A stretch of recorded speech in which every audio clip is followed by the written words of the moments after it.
نحمدہ ونصلی علی رسولہ الکریم اما بعد فاعوذ باللہ من الشیطان الرجیم بسم اللہ الرحمن الرحیم رب اشرح لی صدری ویسر لی امری واحلل عقدۃ من لسانی یفقہوا قولی ربنا لا تؤاخذنا ان نسینا واخطأنا۔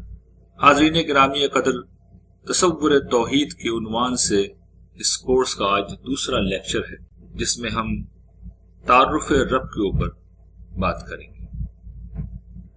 قرآن مجید میں اللہ تعالیٰ نے توحید کو تین پہلوؤں سے اپنی گفتگو کا موضوع بنایا ہے۔ ایک توحید کے دلائل ہیں جن پر ایک کورس ہم الگ سے کر چکے ہیں، اور پچھلے لیکچر کے آغاز میں بھی مختصراً ان دلائل کا ذکر ہوا تھا۔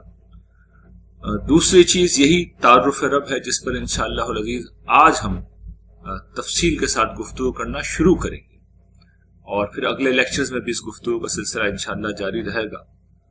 اور تیسری چیز وہی ہے جس کو ہم نے پچھلے لیکچر میں دیکھا تھا، اور اس میں ہم نے یہ دیکھا تھا کہ قرآن مجید کی دعوت یہی ہے کہ ایک اللہ کی بندگی کی جائے اور شرک کی ہر قسم کی اور ہر طریقے کی نفی کی جائے۔ اور ہم نے اس میں یہ دیکھا تھا کہ اللہ تعالیٰ لوگوں کو مختلف پہلوؤں سے یہ بات بتاتے ہیں کہ اللہ کے سوا کوئی معبود نہیں ہے، اسی کی عبادت ہونی چاہیے، اسی کی پرستش ہونی چاہیے۔ اور ساتھ میں وہ یہ بتاتے ہیں کہ جن لوگوں کو، جن ہستیوں کو انسانوں نے خدا کا شریک بنا رکھا ہے، وہ کسی طور پر بھی اس کے مستحق نہیں ہیں، اور جن جن طریقوں سے لوگ غیر اللہ کی عبادت کرتے ہیں ان میں سے ہر طریقہ باطل ہے۔ شرک کی یہ ظاہری قسم جس کے مظاہر دنیا بھر میں ہمیشہ پھیلے رہے ہیں اور آج بھی پھیلے ہوئے ہیں، الحمدللہ ہم میں سے بیشتر لوگ ان سے محفوظ ہیں۔ گرچہ ہمارے اپنے معاشرے میں ہم یہ دیکھتے ہیں کہ شرک کے بہت سے مظاہر ہیں جو پائے جاتے ہیں، بہت سے مشرکانہ توہمات ہیں جو موجود ہیں، بہت سی مشرکانہ بدعات ہیں جو لوگوں کے اندر رائج ہیں، مگر عام طور پر جو پڑھے لکھے لوگ ہیں بہت سی اصلاحی تحریکوں کی وجہ سے وہ شرک کے ان مظاہر سے دور رہتے ہیں۔ لیکن جو شرک کی روح ہے اور جو شرک کی اصل حقیقت ہے، یہ بڑی بدقسمتی ہے کہ ہم لوگ بھی کسی نہ کسی درجے میں ان چیزوں کو اپنے اندر پاتے ہیں اور ان خرابیوں سے ہم محفوظ نہیں ہیں۔ تو یہ جو دعوت عبادت رب کی گفتگو تھی، یہ پایہ تکمیل تک نہیں پہنچ سکتی جب تک کہ ہم اس چیز کو نہ سمجھ لیں کہ شرک کی ایک روح بھی ہوتی ہے اور اس کی ایک اصل حقیقت بھی ہوتی ہے، اور جس طرح ہم پر لازم ہے کہ ہم شرک کے مظاہر سے بچیں، اسی طرح ہم پر یہ بھی لازم ہے کہ ہم شرک کی اس روح سے بچیں۔ قرآن مجید نے اس کو بھی بیان کیا ہے۔ مثال کے طور پر سورہ یاسین میں اللہ تعالیٰ نے یہ بات بیان فرمائی ہے، جو قیامت کے دن وہ لوگوں کو مخاطب ہو کر کہیں گے کہ اے اولاد آدم، کیا میں نے تم سے یہ عہد نہیں لے رکھا تھا کہ تم شیطان کی عبادت نہیں کرو گے؟ بے شک وہ تمہارا کھلا دشمن ہے۔ الم آحد الیکم یا بنی آدم اللہ تعبدوا الشیطان انہ لکم عدو مبین۔ اور پھر سورہ فرقان میں اللہ تعالیٰ ارشاد فرماتے ہیں ارأیت من اتخذ الہہ ہوا، کیا تم نے اس شخص کو دیکھا جس نے اپنی خواہش نفس کو اپنا معبود بنا لیا ہے؟ تو یہ کیا چیزیں ہیں؟ یہ جن دو چیزوں کی طرف قرآن مجید نے توجہ دلائی ہے کہ شیطان کی عبادت۔ دیکھیے، شیطان کی عبادت ہم میں سے کوئی بھی نہیں کرتا، تو چند مستثنیات کو چھوڑ کر بعض ایسے کلٹ دنیا میں وجود میں آئے ہیں، ادروائز دوسری صورت میں پوری انسانیت میں کوئی بھی شیطان کو معبود سمجھ کر اس کی عبادت نہیں کرتا۔ تو یہاں کس چیز کی طرف اشارہ ہے؟ یہاں اس بات کی طرف اشارہ ہے کہ ہمیں شیطان کی اطاعت نہیں کرنی۔ اور شیطان کی اطاعت کیسے ہوتی ہے؟ شیطان کی اطاعت کا مطلب یہ ہے کہ جب ہم اللہ اور اس کے رسول کی اطاعت کا قلادہ اپنی گردن سے اتار پھینکتے ہیں، اور دین کے معاملے میں ہم جب دوسرے لوگوں کو ماخذ سمجھ لیتے ہیں، تو یہ پھر شیطان کی اطاعت کرنا ہے۔ اس لیے کہ پھر ساری خرابیاں، ساری گمراہیاں، سارا شرک یہیں سے وجود میں آتا ہے۔ اور دین کے معاملے میں اصول یہی ہے کہ اللہ نے جو بات فرما دی، اور اللہ ظاہری بات ہے کہ جو کچھ بھی کہتا ہے وہ اپنے رسولوں کے توسط سے کہتا ہے، اور اب یہ حیثیت صرف رسول اللہ صلی اللہ علیہ وسلم ہی کو حاصل ہے، تو ان کی ہستی ہی ہے جو تنہا دین کا ماخذ ہے، اس کے علاوہ دین کہیں سے نہیں لیا جا سکتا۔ اور دوسرا اس کا جو ہمارے اندر کیا سبب پایا جاتا ہے کہ ہم اپنی خواہشات کو، اپنے تعصبات کو اپنے مفادات کو، اپنے جذبات کو اپنا معبود بنا لیتے ہیں۔ قرآن نے تو جو لفظ استعمال کیا ہے خواہش نفس، یعنی انسان کے اپنے اندر میں ایک زور گھوڑا موجود ہے، نفس کا گھوڑا موجود ہے، جو اس کے اندر انا بھی ہے، جس کے اندر خواہشیں بھی ہیں، جس کے اندر جذبات بھی ہیں، اس کے اندر تعصبات بھی ہیں۔ جب یہ سب چیزیں اصل ہو جاتی ہیں اور انسان اللہ تعالیٰ کے احکام کو سامنے نہیں رکھتا، پھر گویا کہ قرآن مجید نے جو تعبیر اختیار کی ہے کہ یہ بھی ایک نوعیت کا شرک ہے، اور بلکہ اس طرح میں نے عرض کیا کہ یہ شرک کی اصل ہے، یہ غیر اللہ کی عبادت کی اصل ہے۔ اس لیے کہ جتنے بھی لوگ شرک کا ارتکاب کرتے ہیں اصلاً وہ کرتے کیا ہیں؟ وہ اپنی خواہش نفس کو اپنا معبود بنائے ہوئے ہوتے ہیں، وہ شیطان کی عبادت کر رہے ہوتے ہیں۔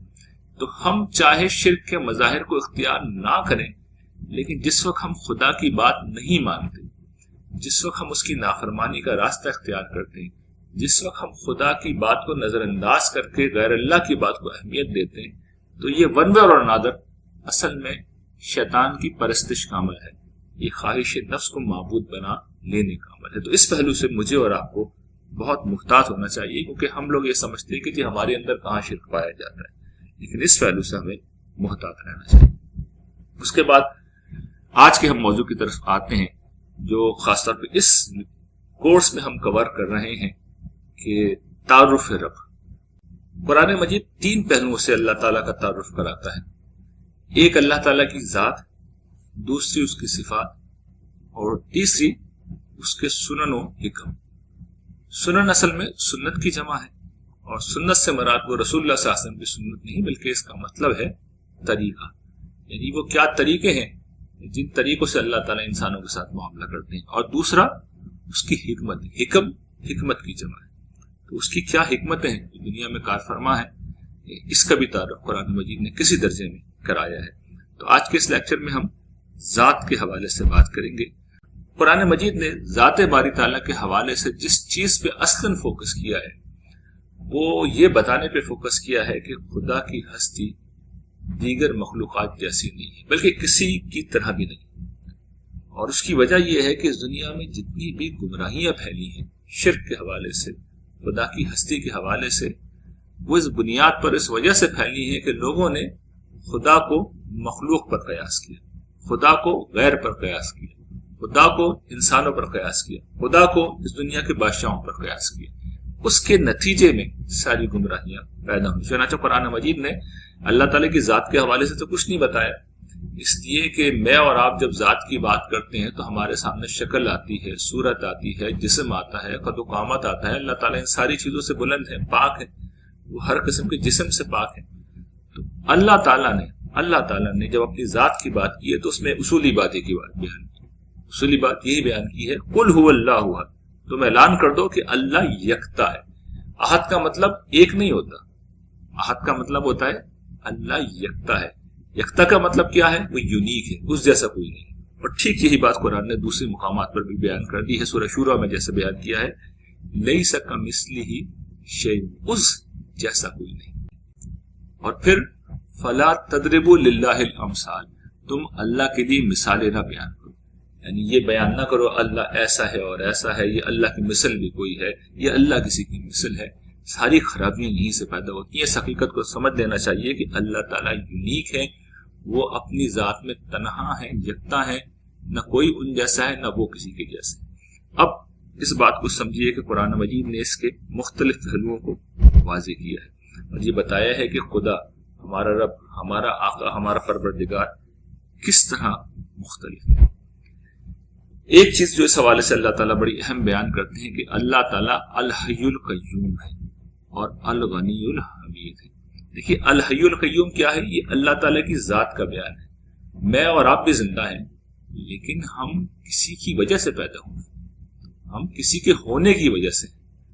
الحی کیا بتاتا ہے کہ ایک ایسی ذات جو اپنے آپ زندہ ہے، جسے اپنی زندگی کے لیے کسی کی ضرورت نہیں، وہ کسی کا محتاج نہیں، وہ کسی سے پیدا نہیں ہوا ہے، اس کا نہ باپ ہے، نہ اس کی ماں، نہ ماں ہے، نہ اس سے کوئی پہلے تھا۔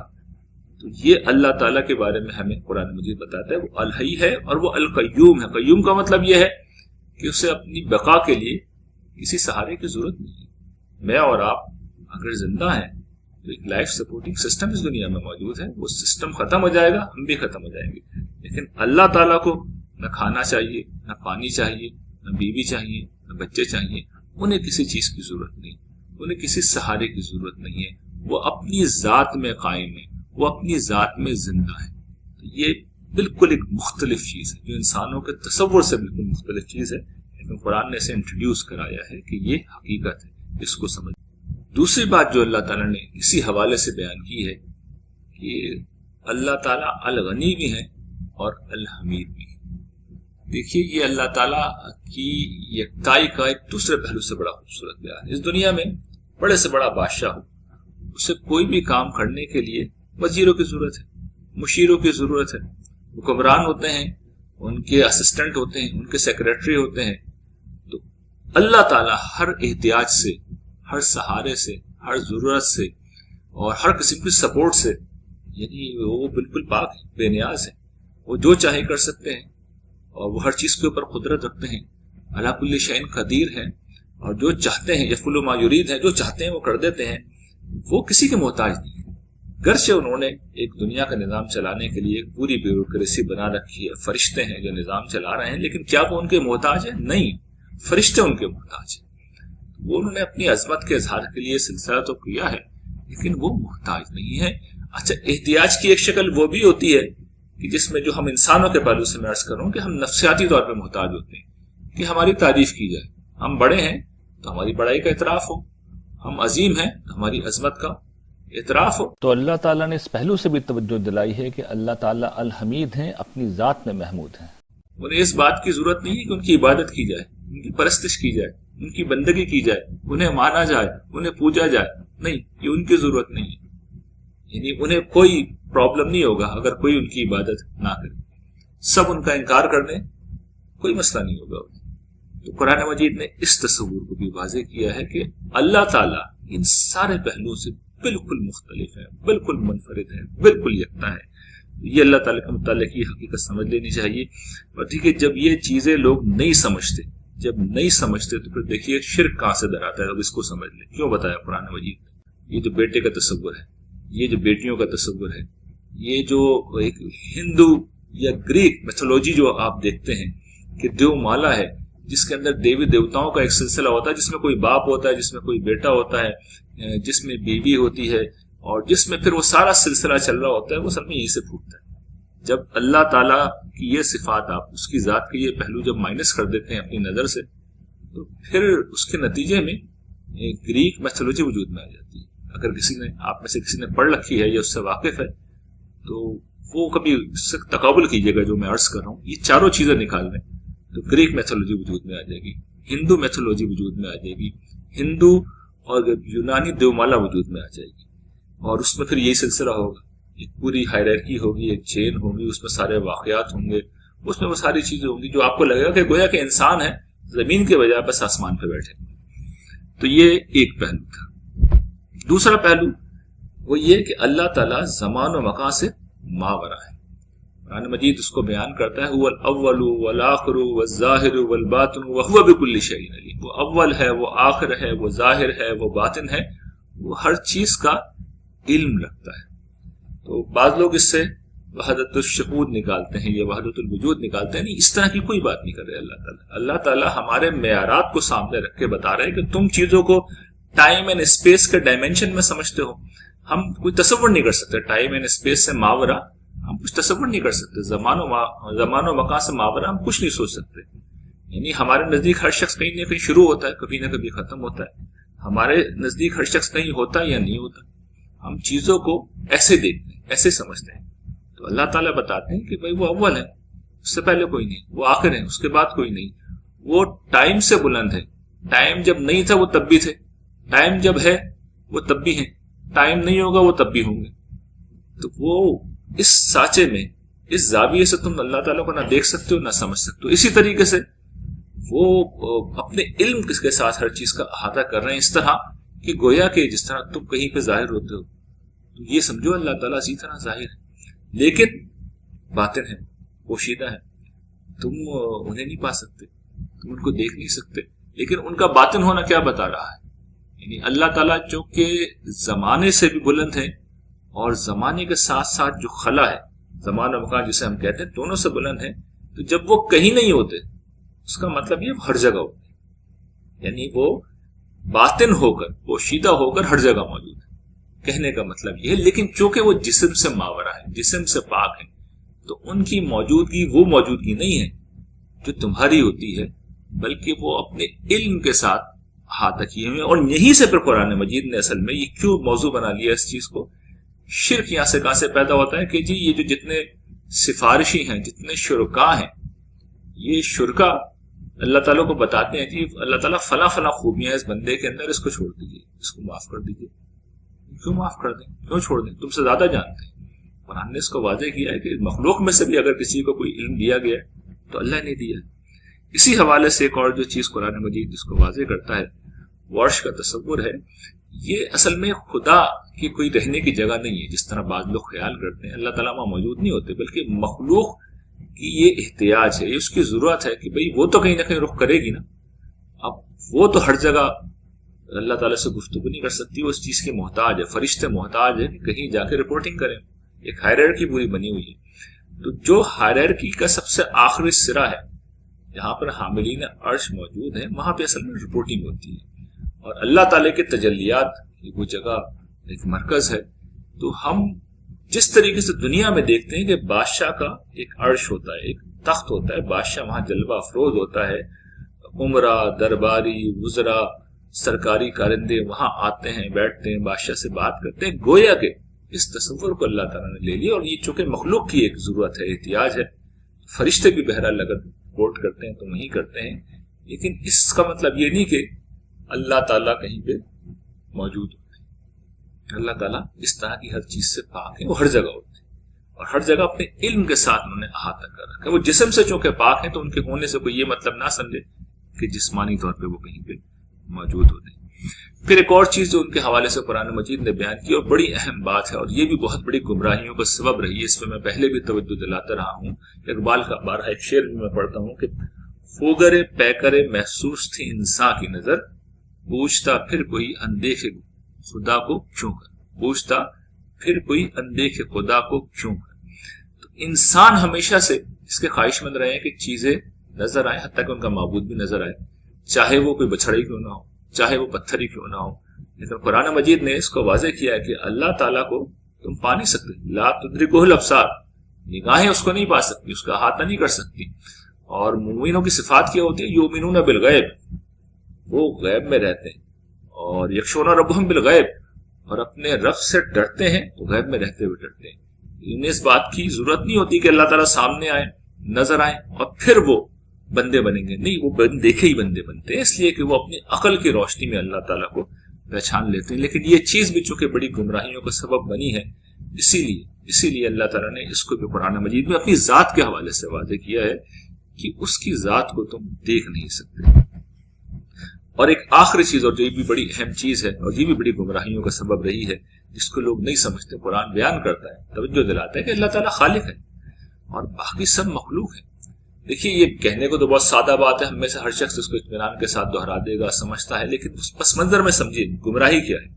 گمراہی یہ ہے کہ اسلام سے پہلے بھی اور صدیوں پہلے بھی ایک فلسفہ موجود تھا، ہماؤس، جسے وحدت الوجود اب اسلامی اصطلاح میں کہا جاتا ہے، کہ یہ جو جتنی بھی مخلوق ہے یہ خدا ہی کا ظہور ہے. اس کو فلسفے میں سرائی خدا کہتے ہیں، یعنی وہ خدا جو مخلوقات کے اندر سرائیت کیے ہوئے. تو یہ بھی ایک بہت بڑی گمراہی ہے. قرآن مجید اس کی بھی بھرپور تردید کرتا ہے، یہ بتاتا ہے کہ رشتہ عاشق و معشوق کا نہیں ہے جس طرح اس میں بیان کیا جاتا ہے وحدت الوجود کے اندر.